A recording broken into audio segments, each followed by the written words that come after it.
बिस्मिल्लाहिर्रहमानिर्रहीम अस्सलाम वालेकुम। एक लेक्चर सीरीज़ मैंने स्टार्ट की हुई है जो कि लाहौर हाई कोर्ट का फोर्टनाइटली बुलेटिन मतलब जिसमें केस लाज होते हैं। एक ही पेज के ऊपर एक केस लाज का क्रक्स पूरा मुश्तमिल होता है। तो पहला जिसने ये वाला लेक्चर नहीं देखा पहले वाला देख लें। वैसे ये कनेक्टेड नहीं है, अगर आप कोई भी देख लेंगे तो वो उसमें आपको फ़ायदा ही होगा। अच्छा जी, फैक्ट से शुरू करते हैं। सबसे पहले through this application permission is sought by the learned counsel to represent the petitioner in review petition by replacing the earlier counsel. अब परमिशन ली जा रही है कि वो एक मतलब पहले वाले कौंसल को रिप्लेस करके दूसरा कौंसल रखना है। इश्यूज इसमें क्या थे जी? What are the requirements for filing review petition before Supreme Court. सबसे पहला सवाल है जी, सुप्रीम कोर्ट में रिव्यू पिटिशन फाइल करनी हो तो उसके लिए क्या क्या रिक्वायरमेंट्स है।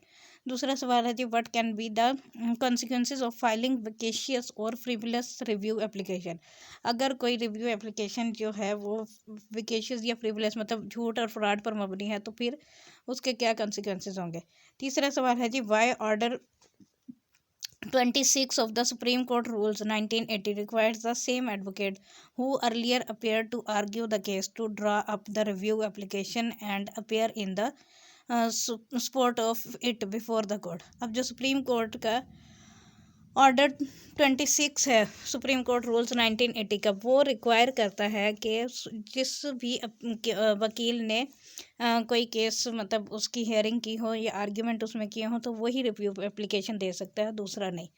अब वो सवाल उसमें यह है कि ऐसा क्यों है, तो अब आगे जवाब देखते हैं जी। एनालिसिस है जी, order 26 of the Supreme Court rules 1980 deals with the practice and procedure of Supreme Court in existing its review jurisdiction. Under Rule 6, an application for review has to be drawn by the advocate who appeared at the hearing of the case in which the judgment or order sought to be reviewed was made. Under Rule 4, the advocate who draws up the review application has not only to specify the points upon which the prayer for review is based, but he has also to add his certificate to the effect that the review would be justifiable in accordance with the law and practice of the court। सबसे पहले चीज़ उसने कहा कि जो supreme court का order 26 है वो deal करता है कि एडवोकेट जिसने जो भी एप्लीकेशन जो रिव्यू एप्लीकेशन वो के लिए अपेयर होगा उस ऑर्डर के तहत तो उसने क्या करना है कि अपने केस उसमें रिव्यू में स्पेसिफाई करने हैं वो पॉइंट्स, और उसने अपना सर्टिफिकेट पेश करना है कि जिस वजह से वो जस्टिफाइबल है वो अप्लाई करने का रिव्यू पिटीशन उस ऑर्डर के तहत।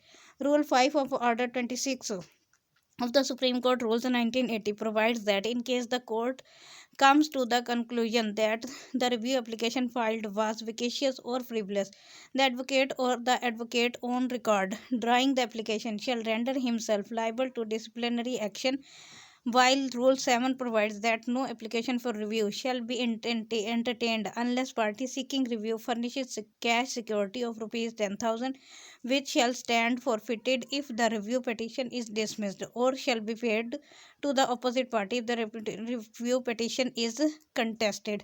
अब अगला सवाल ये था कि अगर रिव्यू एप्लीकेशन जो है वो फॉल्स और फ्रीवलेस निकलती है तो वो उसके लिए क्या होगा। रिव्यू पिटीशन फाइल करने से पहले जो भी पार्टी रिव्यू करना चाह रही है उसने 10,000 रुपये की सिक्योरिटी जमा करवानी है, और अगर वो जो एप्लीकेशन मतलब उसकी वो डिसमिस हो जाती है तो फिर वो सिक्योरिटी ख़त्म हो जाएगी, और अगर रिव्यू पिटीशन जो है वो कंटेस्टेड की जाती है मतलब फॉल्स फ्रीवलेस नहीं निकलती तो फिर वो उसको रिफंडेबल हो जाती है।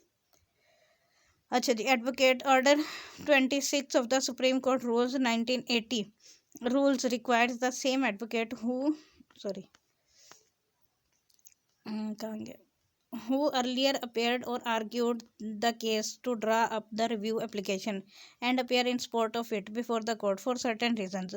अब वो पहला सवाल था ना कि क्यों एक ही वकील जो है वो रिव्यू पिटीशन मतलब जिसने पहला केस आर्ग्यूमेंट किए होंगे वही रिव्यू एप्लीकेशन दे सकता है, कोई और क्यों नहीं दे सकता।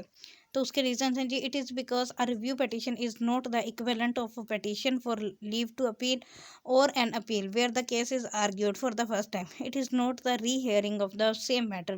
The advocate who had earlier argued the main case is perhaps the best person to evaluate whether the said ground of review are attracted in the case. He, being part of the hearing of the main case, is fully aware of the proceeding that transpired in the court leading to the judgment or order sought to be reviewed. He is the one who knows what was argued before the court and what weighed with the court in deciding the matter इधर वे।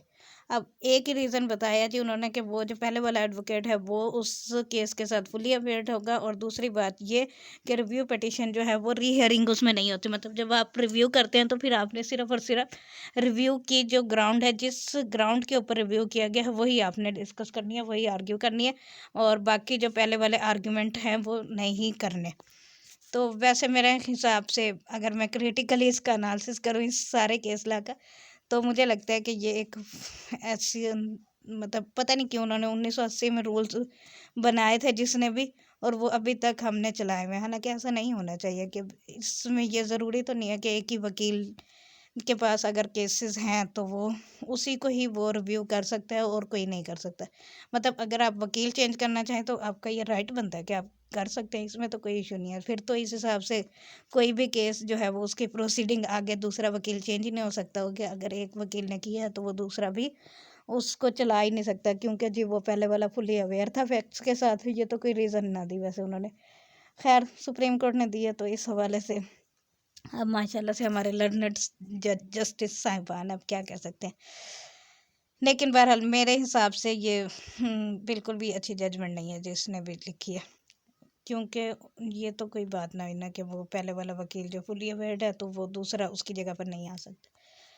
अच्छा खैर, under order 26 an application for review has to be drawn by the advocate who appeared at the hearing of the case in which the judgment or order sought to be reviewed was made, and to specify the points upon which the prayer for review is based, along with certificate to the effect that the review should be justifiable in accordance with the law and practice of the court.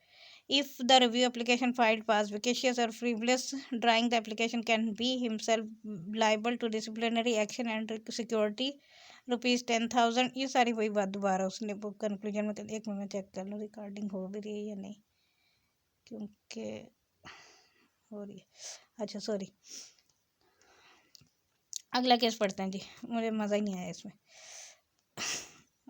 हालांकि वैसे ये मुझे बात नहीं कहनी चाहिए क्योंकि मज़े के लिए नहीं पढ़ा जाता, इस सिर्फ आपको काम आए, कहीं ना कहीं काम आ जाता है ये आपको, तो उसलिए। लेकिन मुझे ला पढ़ने में मज़ा आता है तो मैं मज़े लेके पढ़ती हूँ, लेकिन इस जजमेंट पढ़ के मुझे मज़ा नहीं आया, अच्छी नहीं लगी मुझे। खैर मे भी अगली अच्छी हो। The petitioner seek to leave to appeal against the consolidated judgment of the federal service tribunal whereby their appeals filed against their decision of the departmental authority have been dismissed. The departmental authority had declined the petitioner's request for permission to appear in the departmental competitive exam for appointment to the post of assistant superintendent on the ground that they were above 45 years of age and such were not eligible for appointment to the said post under the relevant rule। अब ये जी service ला का matter है, service tribunal में matter गया कि वो appointment के हवाले से है, असिस्टेंट सुपरिटेंडेंट की अपॉइंटमेंट थी और ग्राउंड क्या थी कि वो 45 साल से अबव एज के हैं, लिहाजा वो एलिजिबल नहीं है इस पोस्ट के लिए। वेदर एन अनलॉफुल एक्ट और wrongful gains of others can be made standard for enforcing the right to equality guaranteed by Article 25। अब कहता है जी आर्टिकल लॉफुल अनलॉफुल या रॉन्गफुल गेन जो है किसी ने भी हासिल किए हो किसी भी स्टैंडर्ड के हवाले से राइट की इन्फोर्समेंट के लिए, तो क्या वो गारंटी देता है article 25 of the constitution of Pakistan. अब जी आर्टिकल एनालिसिस आ गया। Article 25 of the constitution guarantees the equal protection of law, not the equal protection of lawlessness, by declaring that all the citizens are equal before the law and are entitled to equal protection of law. An unlawful act therefore can not be made a standard for enforcing the right to equality guaranteed by the constitution. One illegality cannot be allowed to be compounded by applying the right to equality। अब इसको इतना घुमा फिरा के लिखा हुआ है, अगर मैं आसान अल्फाज में बताऊं तो अगर कोई आर्टिकल 25 ये कहता है कि सारे सिटीज़न इक्वल हैं लॉ की नज़र में ना, लेकिन वो ये नहीं कहता कि अगर कोई अनलॉफुल एक्ट करता है तो दूसरा भी इस वजह से कह सकता है कि जी उसने अनलॉफुल एक्ट किया तो लिहाजा मैं भी अनलॉफुल एक्ट करूँगा, क्योंकि जी आर्टिकल 25 कहता है कि सब लोग बराबर है। तो ऐसा नहीं है, लॉफुली सब लोग के लिए बराबर है, अनलॉफुलनेस लॉलेसनेस के लिए कोई भी बराबर नहीं है। Article 25 of the Constitution has no application to claim based upon other unlawful acts and illegalities. It comes into operation when some persons are granted a benefit in accordance with law, but others similarly placed and in similar circumstances are denied and that benefits. Such other persons cannot be determined against to deny the same benefit in view of their right to equality before law and equal protection of law guaranteed by Article 25 of the Constitution. If unlawful acts are allowed or acknowledged on the basis of the right to equality and non discrimination, it would negate the rule of law mandated by Article 4 and 5 of the Constitution. The one who wants to the court to grant him the relief prayed for must base his claim on his own legal right, not on the wrongful gains of others. अब in short इसमें जो मामला हुआ है, जो मुझे समझ आई अभी तक, वो ये हुआ है कि अगर किसी को मतलब एक बंदे की एज 45 से ज़्यादा थी, एक टाइम लिमिट एज लिमिट है सर्विस मैटर्स में कि वो 45 ईयर्स तक अपॉइंटमेंट हो सकती है, उससे ऊपर वाले की अपॉइंटमेंट नहीं होती, किसी भी फील्ड में लगा लो इन आसान अल्फाज में समझने के लिए। और उसमें क्या हुआ है कि किसी एक बंदे को 45 से उसकी ज़्यादा एज थी और फिर भी उसकी अपॉइंटमेंट होगी और किसी दूसरे की अपॉइंटमेंट नहीं होगी। उसने इस बेस पे चैलेंज कर दिया कि भाई जो फ़लाँ बंदे की वो है अपॉइंटमेंट 45 से ज़्यादा थी, उसकी हो गई है तो मेरी क्यों नहीं हुई। तो हालांकि अगर देखा जाए तो लॉ की वायलेशन हुई थी उसकी, जो पहले वाले की भी जिसकी भी हुई थी, तो इस वजह से वो उसने ये कहा कि इक्वल लॉ की नज़र में मतलब आर्टिकल 25 के तहत सब लोग बराबर हैं, तो लिहाजा अगर उसको वो अपॉइंटमेंट हो गई है तो फिर मेरी भी होनी चाहिए। जबकि वो सुप्रीम कोर्ट ने कहा है कि ऐसा नहीं है, आर्टिकल 25 जो है वो लॉफुल एक्ट के हवाले से तो प्रिविलेज देता है, लॉ लेसनेस के हवाले से नहीं देता। मतलब लॉ की वायलेशन अगर किसी एक शख्स ने कर दी है तो दूसरा शख्स उस बिना पर नहीं कह सकता कि जी उसने किया तो फिर मैं भी करूँगा। तो ये मुख्तसर था इसमें। अच्छा जी, अगली है The petitioner were not considered for the post of line superintendent grade 1 BPS 15 on the ground that they did not meet the eligibility criteria selection requirement as per the advertisement.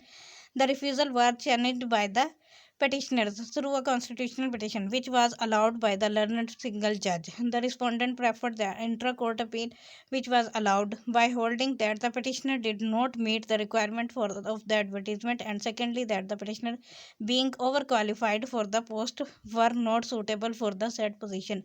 Petitioner have assailed the said judgment through this petition. अब हुआ ये है कि एक बंदे ने apply किया line superintendent grade 1 के लिए BPS 15 के लिए, और वो जो एडवर्टीजमेंट में जो क्राइटेरिया था वो उस पर फुलफिल नहीं करता था, बल्कि वो क्या था, ओवर क्वालिफाइड था उसमें। मतलब अगर रिक्वायरमेंट थी कि FA पर्सन होना चाहिए तो वो उसने मास्टर किया हुआ था, तो इसको कहते हैं ओवर क्वालिफाइड। अब whether the court can draw an inference that a higher qualification presupposes that acquisition of lower qualification। अब पहला सवाल तो यही बनता है ना कि अगर एक बंदा ओवर क्वालिफाइड है तो वो लोअर पोजीशन पे आ सकता है या नहीं आ सकता। Whether court can examine the qualification and eligibility in recruitment process. अब दूसरा सवाल यह है कि क्या कोर्ट एग्जामिन कर सकती है क्वालिफिकेशन को रिक्रूटमेंट प्रोसेस का, क्योंकि वो तो डिपार्टमेंटल इशू हो गया ना।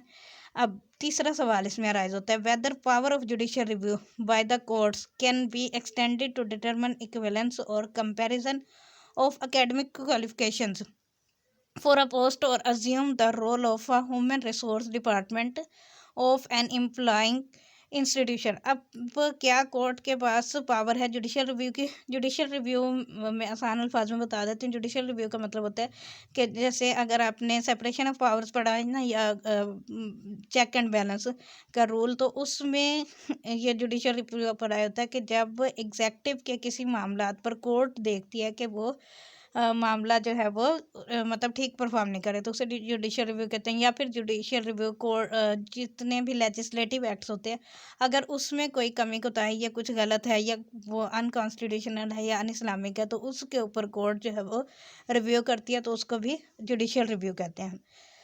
तो क्या कोर्ट के पास जुडिशियल रिव्यू है कि वो एकेडमिक क्वालिफिकेशन के कंपैरिजन या उसके इक्विवेलेंस को सेट कर सके?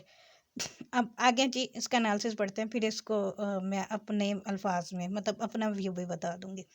It is also important to note that in the absence of any such stipulation in the advertisement or the recruitment process of policy of the respondent company, it is not possible for the court to draw an inference that a higher qualification presupposes the acquisition of a lower qualification, or that a candidate having a higher qualification is better suited for the post as opposed to a candidate possessing the requisite qualification that has been expressly prescribed in the advertisement according to the nature of the post and the requirement of the employer. अब पहली चीज़ तो उन्होंने कह दी जी court के पास ये power ही नहीं है कि वो उसको रिक्रूटमेंट पॉलिसी को मतलब चेक कर सके।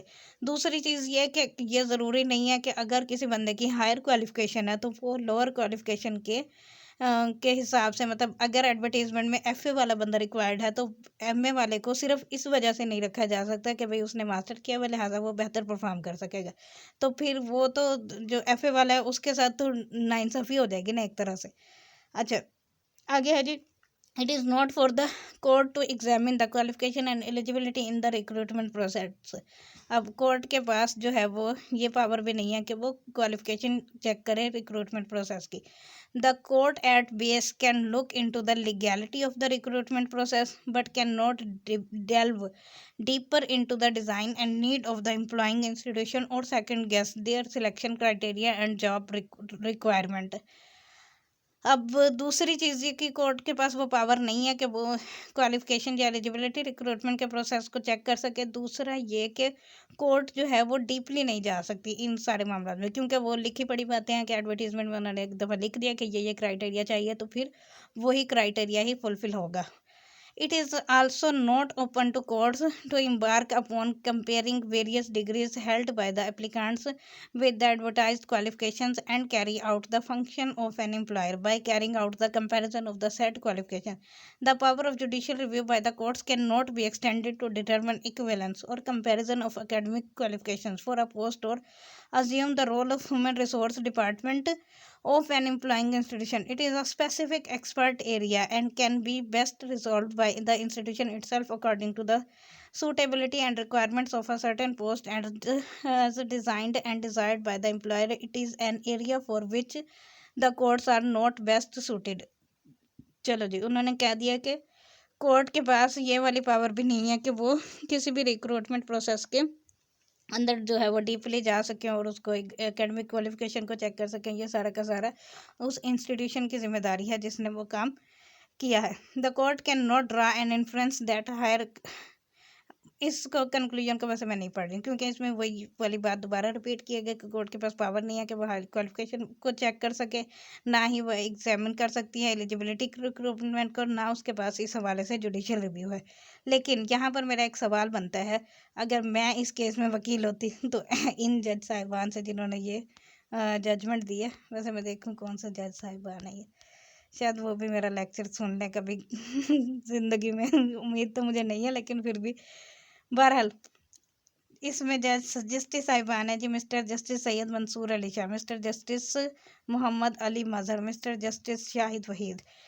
चलें जी, बाकी बातें तो इनकी ठीक है कि कोर्ट के पास चलो मान लिया पावर नहीं है, लेकिन क्या एक सवाल है कि अगर उस रिक्रूटमेंट में उस एडवर्टीजमेंट में क्वालिफिकेशन एफए मांगी गई थी और उसमें अप्लाई करने वाला बंदे ने मास्टर किया हुआ, तो क्या वो एफए जो रिक्वायर्ड क्वालिफिकेशन थी उस पर पूरा नहीं उतरता?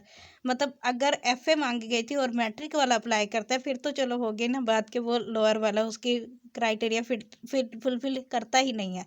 लेकिन अगर वो बंदा एफए तो कर चुका है ना, मतलब जो रिक्वायर्ड उसमें पोजीशन चाहिए थी एकेडमिक क्वालिफिकेशन वो एफए उस बंदे की है, आल्दो के वो आगे जा चुका है, लेकिन फिर भी अगर वो एफए वाली अपनी क्वालिफिकेशन अगर फ़र्ज़ किया वो अगली अपनी क्वालिफिकेशन दिखाता ही ना, सिर्फ एफए ही वो उसमें शो कर देता है, तो क्या वो एलिजिबल हो जाना था? ऐसा मेरे हिसाब से तो ये जो सिस्टम अगर लॉ में ऐसा लिखा हुआ है तो वो उसको चेंज करना ज़रूरी है, ये नहीं होना चाहिए। अच्छा जी, अगली पढ़ते हैं। ये भी मिस्टर जस्टिस सैयद मंसूर अली शाह साहब, जस्टिस आयशा मलिक और जस्टिस अतर मिनाल्ला वर्सेस उमर दराज, डिविजनल सुपरिटेंडेंट्स पाकिस्तान रेलवे का मामला आ गया जी। Facts are the respondent and employee in grade 5 of the Pakistan Railways become visually impaired and incapacitated to do the job of pointsman for which he was initially appointed. The department adjusted him in grade 3 have regard to his incapacitation in compliance of railway manual. The respondent successfully challenged the action and able to get the post equal to grade 5. The petitioner, through this petition, has challenged the said order on the ground that the post allocated to respondent in a selection post and he had to go through the process of promotion to be entitled to be the said post. अब एक बंदा जो था वो grade 5 का था और उसको वो इनकैपेसिटेट हो गया किसी भी रीज़न की वजह से, मतलब वो नहीं अब हो सका, तो फिर जिसमें वो इनिशियली अपॉइंट किया गया था डिपार्टमेंट ने जो एडजस्टमेंट किया उसका ग्रेड वो 3 का किया कि जिसमें 3 में वो मतलब ग्रेड 3 में उसकी इनिशियल अपॉइंटमेंट हुई थी। अब रिस्पोंडेंट जो है उसने चैलेंज किया कि उसको जो क्वालिफिकेशन मतलब उस ग्रेड 5 के तहत उसको ट्रीट किया जाना चाहिए था, लेकिन उन्होंने ग्रेड 3 के तहत ट्रीट किया उसको। अब whether physical incapacitation of an employ during service entitles him to get a job of an equal grade and suitable description. अब वो कहते हैं कि क्या अगर इनकैपेसिटेशन है, मतलब हुआ ये है कि इसमें आसान अल्फाज में, अगर मैं अपने सादा अल्फाज में बताऊँ, इसमें जो भी लिखा हुआ है उसके अलावा एक बंदा जो था ग्रेड 5 में था, फॉर एग्जांपल उसने वो रेलवे में था, तो वो फ़र्ज़ किया उसने वो जो इंटरचेंज होता है ना कि वो ट्रेन की एक जगह से दूसरी पटरी पर चढ़ाने के लिए उसने वो चेंज करना होता है। अब उसमें अच्छी खासी फोर्स लगती है। अब वो बंदा बूढ़ा हो गया तो वो मतलब उस काम के लिए वो इनकैपेबल हो गया कि वो उसके पास इतना ज़ोर नहीं लगता था कि वो उसको खींच सके। तो लिहाजा उन्होंने क्या किया कि उसको उस पोस्ट से हटा के किसी दूसरी पोस्ट में भेज दिया। अब दूसरी पोस्ट का ग्रेड था ग्रेड 3 का, मतलब उससे लोअर पोजीशन पर उसको भेज दिया। अब वो ज़ाहिर बात है लोअर पोजीशन पे गया तो उसकी सैलरी भी लोअर वाली हो जाएगी, तो उसको इस बात पे एतराज़ था। तो उसने कोर्ट में चैलेंज किया कि क्या सवाल उसमें ये आया कि क्या इनकैपेसिटेशन की वजह से उसे मतलब दूसरी जगह पर मतलब ग्रेड 5 वाली किसी और जॉब में भेजा जाना चाहिए था, या फिर जो उन्होंने ग्रेड 3 में उसको भेज दिया वो ठीक किया। अब the court maintained that in case in an officer develops physical incapacitation the department has to reach out the to said officer to ensure the best possible option available for the officer in his condition to continue to service the department. The said transfer of other suitable post of respondent is as a special case and is over and above the regular process of transfer, appointment or promotion. Such a special transfer is to provide reasonable accommodation to an employee who has been incapacitated during service and for no fault of his own suffers from a disability. Any such reasonable accommodation is a priority action item for the department and must be addressed at the earliest. Suitability of the new post must factor in the earlier job description as well as the grade so that the employee is not worse off and in financial terms. This finds support from Article 9 and 38D of the Constitution of Islamic Republic of Pakistan Constitution, which provides for life right to life, which includes right to a meaningful livelihood as an integral part of life, and policies must be made by the state to safeguard the interest of persons suffering from the infirmity or sickness. The court further directed Pakistan Railways to revisit the personal manual in the light of the fundamental rights and principles of policy enshrined in the Constitution as well as the Convention on the Rights of Persons with Disabilities (CRPD) in Article 27 thereof. So the personal manual is constitution compliant and meets the international standards when dealing with persons with disabilities. In short, इसमें यही बात लिखी गई है कि उसको उसी के ग्रेड के मुताबिक ही दूसरी जॉब मिलनी चाहिए थी। अगर उनके मैनुअल में ये चीज़ नहीं है तो फिर सुप्रीम कोर्ट ने ऑर्डर किया है, जो कि बहुत अच्छा ऑर्डर किया है, कि वो रिविजिट करें अपने मैनुअल को और उसके मुताबिक बनाए, क्योंकि आर्टिकल 9 जो है वो फंडामेंटल राइट कहता है कि राइट टू लाइफ के साथ आपके सारे राइट मतलब ज़िंदगी की वो रोटी कपड़ा मकान वाली सहूलियात भी शामिल है। तो अगर एक बंदा ऊपर से नीचे जाएगा तो उसके लिए सर्वाइवल मुश्किल हो जाएगा थोड़ा। चलो जी, ये अच्छी जजमेंट थी। एक अच्छी आ रही है और एक बुरी आ रही है वैसे अभी तक में। आगे है जी रिस्पोंडेंट ये अगला केस आ गया ना, respondent instituted a suit for, अच्छा इसमें ये जो ब्लू कलर से आपको नजर आ रहा है ना, ये www.supremcourt.gov डाउनलोड जजमेंट, तो ये पूरी जजमेंट अगर आपको चाहिए तो आप इस पर क्लिक करेंगे तो वो फुल की फुल ओपन हो जाएगी, वहाँ से आप डाउनलोड करें, प्रिंट लें या रेफर करने के लिए यूज़ हो सकती है, ये भी एक अच्छी चीज़ में है। Respondent instituted a suit for declaration and possession of the suit property against PESCO and its employees, SDO, AM, etc. petitioners. The petitioners contested that the suit filing by a joint written statement, the respondent did not raise any objection as to the authority of the person filing the said written statement on behalf of all the petitioners, including PESCO, and thus no issue in this regard was framed for trial by the trial court. At the conclusion of the trial court dismissed the suit of the respondent.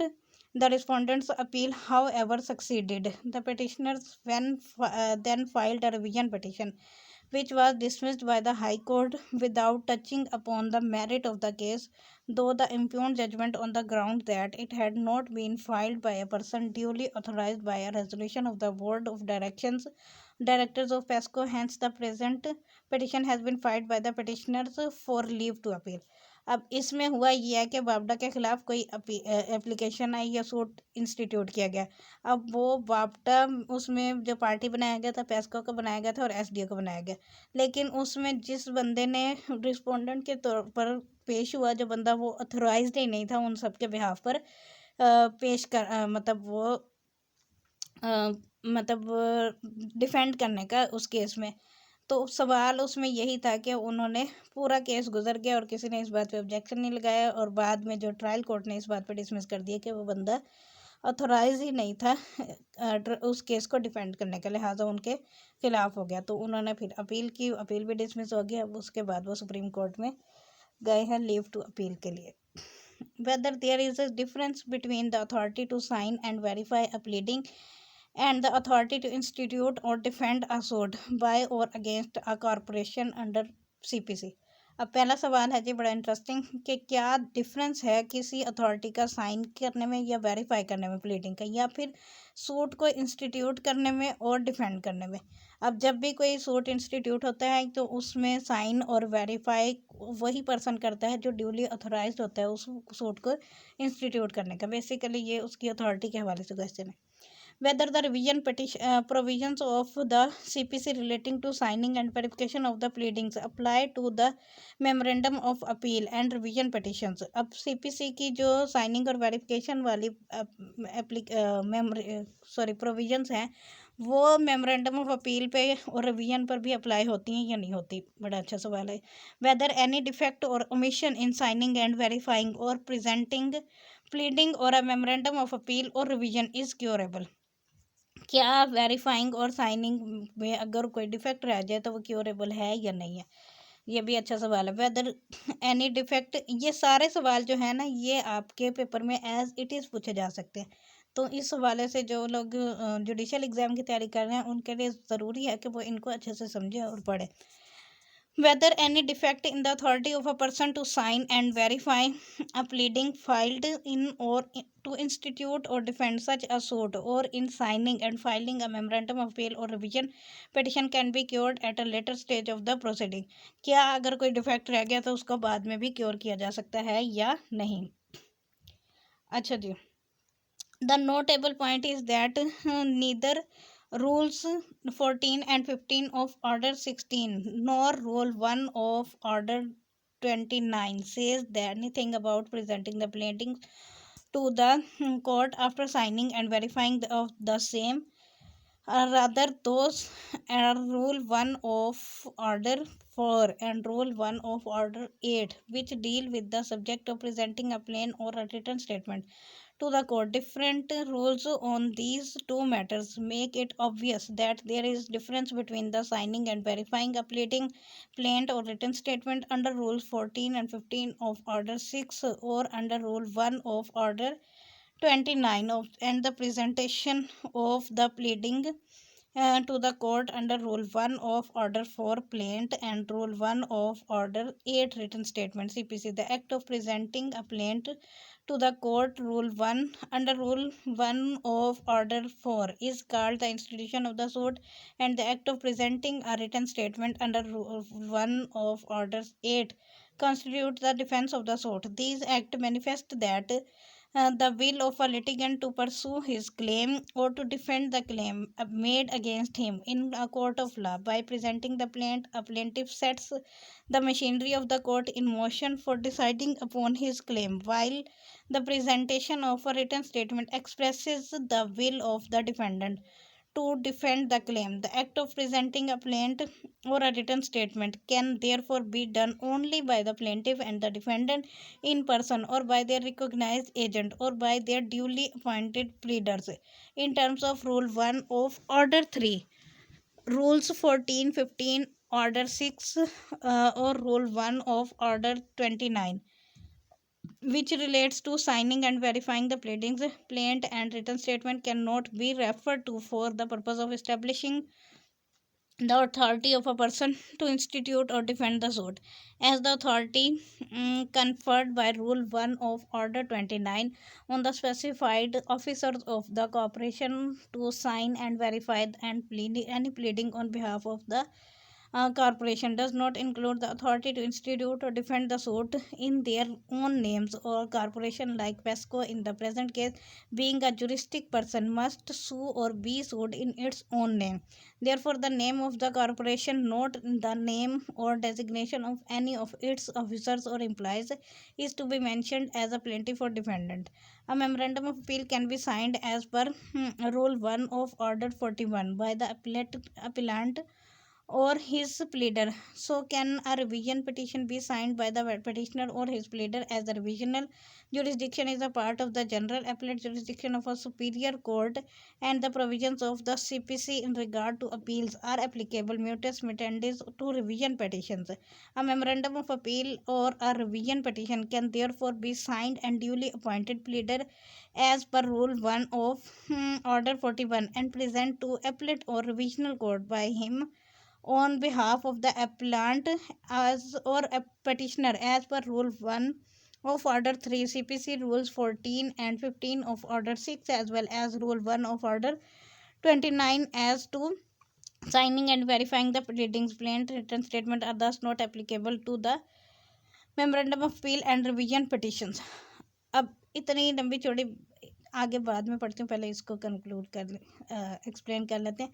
इस पूरे में के लिए ना आपको इसको समझने के लिए साथ आप सीपीसी रख के बैठें और फिर ऑर्डर 1 और रूल 1 ऑर्डर 4 निकालें, उसका पढ़ें क्या है, फिर ऑर्डर 8 रूल 1 निकालें, उसका पढ़ें क्या है। तो आपको ये जितने भी इसमें ऑर्डर्स और रूल्स डिस्कस किया है ना, वो कभी भी नहीं भूलेंगे, हमेशा के लिए याद हो जाएंगे। अब इन शॉर्ट इसमें कहा क्या गया है, वो ये कहता है कि जी उसमें वेरीफाइंग जो भी सूट बाय अगेंस्ट और बाय गवर्नमेंट होते हैं ना, वो उसके मतलब एम्प्लॉय के नाम से नहीं होते, उस डेजिग्नेशन के नाम से होते हैं। मतलब जैसे पेस्को है तो पेस्को के नाम से होगा, ना कि पेस्को के किसी भी एम्प्लॉय के नाम से होगा। उसके अलावा दूसरा सवाल ये था कि पहले तो वो कहते हैं कि मेमोरेंडम ऑफ अपील में जो साइनिंग और वेरिफिकेशन वाला प्रोविजन है वो एज इट इज़ वही अप्लाई होगी जो सीपीसी ने इंस्टीट्यूशन ऑफ सूट के लिए वो रखी हैं। और दूसरा इसमें है कि कोई भी अगर डिफेक्ट आ गया है या ओमिशन है किसी भी साइनिंग और वेरिफिकेशन में, प्लेंट और रिटन स्टेटमेंट में या मेमोरेंडम ऑफ अपील में या रिवीजन पिटिशन में, तो वो अफेक्ट नहीं करती मेरिट ऑफ द केस के लिए jurisdiction of the court, and these therefore taken to be such an irregularity which can be cured at any stage of the proceeding। और ये ऐसी irregularity है जो कि किसी भी स्टेज पर क्योरेबल है। Likewise, any defect in the authority of a person to sign and verify a pleading filed in a suit by or against a corporation, or to institute or defend such a suit by presenting that plaint to the court, or in signing or filing a memorandum of appeal or revision petition by a corporation, can also be cured at any stage of the proceeding। मतलब ये ऐसा सवाल है जिसको किसी भी stage पे वो क्योरेबल है, आसान अल्फाज में। अच्छा जी, आगे है these civil petitions for leave to, अगला केस आ गया, for leave to appeal are directed against with the consolidated order passed by the Lahore high court Rawalpindi bench in writ petition so and so, whereby both the written writ petitions filed by the respondents were disposed of with certain direction। अब उसने leave to appeal file किया कि consolidated order, एक Lahore high court का और एक Rawalpindi bench का, और दोनों को मतलब वो दोनों ने ही उसकी पिटिशन डिसमिस कर दी। अब वो उन दोनों को एक ही साथ एक ही कोर्ट में चैलेंज करना चाहते हैं और लीव टू अपील फाइल कर रहे हैं। What is the object of order 1 rule 10?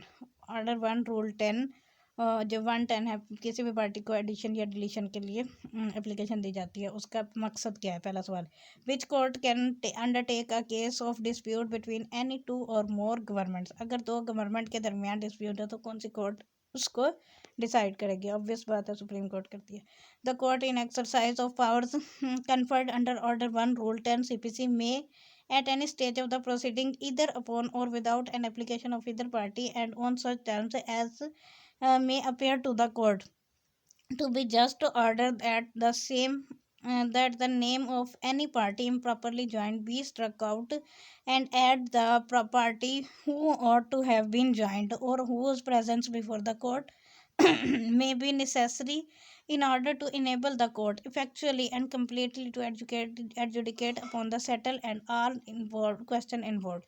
अब इसमें आसान अल्फाज में कि कोर्ट के किसी भी स्टेज के ऊपर किसी भी पार्टी को ऐड या डिलीट कर सकती है, एप्लीकेशन पर भी या फिर सुमोटो भी, और ताकि वो सेटल कर सके जितने भी क्वेश्चन है उस केस में इन्वॉल्व है। The object of the rule as is to bring on record all the persons who are parties to the dispute relating to the subject matter so that the dispute may be determined in their presence at the same time without any protraction inconvenience and to avoid multiplicity of proceeding. अब इसका basic object यही है कि ताकि matter को solve किया जा सके और जितने भी उससे रिलेटेड क्वेश्चन हैं उन सबको डिटरमिन किया जा सके और मल्टीपलिसिटी ऑफ प्रोसीडिंग को रोका जा सके। मतलब जितनी भी, अगर एक प्रॉपर्टी से रिलेटेड 10 लोग हैं तो वो बजाय 10 लोग अलग अलग केस फाइल करें, वो एक ही केस के अंदर वो सारे के सारे ऐड हो जाते हैं। अकॉर्डिंग टू द एक्स पता नहीं क्या लिखा भाई, love sorry, exactitudes of Article 184 of the Constitution, this court, to the exclusion of every other court, has original jurisdiction in the dispute between any two or more governments and may pronounce declaratory judgments only. The explanation attached to this article accentuates that the terms government means the federal government and the provincial government। 184 clearly ये बात कहता है कि अगर आपने 184 constitution का article पढ़ा हो तो उसमें यही बात लिखी हुई है कि सुप्रीम, अगर दो गवर्नमेंट्स के दरमियान मामला आएगा तो वो सुप्रीम कोर्ट की ओरिजिनल जुरिस्डिक्शन में है, किसी और कोर्ट को जुरिस्डिक्शन हासिल नहीं है। अच्छा जी, 17 पेज पे अब ज़रा मैं देख लूँ आगे कितना रह गया इसमें, ताकि नहीं इसी में कवर कर लूँ या फिर अगले उसमें जाएंगे। मुझे लगता है इसके लिए एक अलग लेक्चर बनाना पड़ेगा क्योंकि अभी के लिए इतना काफ़ी है, काफ़ी टाइम हो गया होगा इसको। कहाँ तक जाता है ये 17 के बाद? चलो जी, इसका एक अलग से लेक्चर बनाते हैं। 29 तक मेरा ख्याल है जी जा रहे हैं पेज, यहाँ तक है 26 तक। चलो नेक्स्ट इसको लेक्चर में मैं इंशाल्लाह कंप्लीट कर दूँगी 3rd पार्ट में।